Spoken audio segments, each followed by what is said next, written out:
Hello everyone, বাড়ির সামনে কালী পুজোর নেমন্তন্ন ছিল, সেখানে কিন্তু এবারে আমরা চারজনে মিলে চলে গেছিলাম। প্রথমেই ঠাকুরের জায়গায় চলে গেছি। কি সুন্দর করে ঠাকুরটাকে প্রত্যেক বছর সাজানো হয়, গোপালকেও বসানো হয়। ঠাকুরের জায়গায় গিয়ে আগে পুজো দেখলাম কিছুক্ষণ, তারপরে দুজনে মিলে আমরা সেলফি তুললাম।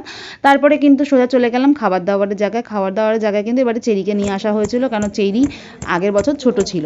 এবছর চেরি কিন্তু আলাদা করে নিজে বসেছে চেয়ার টেবিলে, আর আলাদা করে ওকে পাতাও দিতে হয়েছে। প্রত্যেকটা ক্যাটারিংয়ের ছেলেকে বলছে আমাকে ভাতও দাও। ওকে নিয়ে সবাই মজা করতে করতে এবার আমরা খাওয়া দাওয়া স্টার্ট করলাম। প্রথমে ছিল কড়াইশুঁটির কচুরি, তার সাথে ছিল কাবলি ছোলা। ওকে আজ অল্প অল্প করে কড়াইশুঁটির কচুরি দেওয়া হচ্ছিল, ওর খেতে কিন্তু খুব ভালো লাগছিল আর মজা করেও খাচ্ছিল। তারপরে ছিল সঙ্গে খিচুড়ি আর লাবড়া, খুব টেস্টি হয়েছিল। তারপরে কিন্তু ছিল আবার পোলাও আর আলুর দম, সাথে একটা করে মিষ্টি, চাটনি, পাঁপড় আর হাজমলা, সাথে জলের বোতল। খাওয়া দাওয়া কিন্তু দারুণ ছিল, আমাদের খাওয়া দাওয়া খুব ভালো লেগেছে। তারপর খেয়ে দিয়ে উঠে আমরা সোজা চলে এসেছি বাড়ি। চেরি কিন্তু আসার সময় বাড়ি একদম সামনেই ছিল, আসার সময় মজা করতে করতে পাপার কোলে বাড়ি চলে এসেছে। টাটা, পরে ভিডিও দেখা হচ্ছে।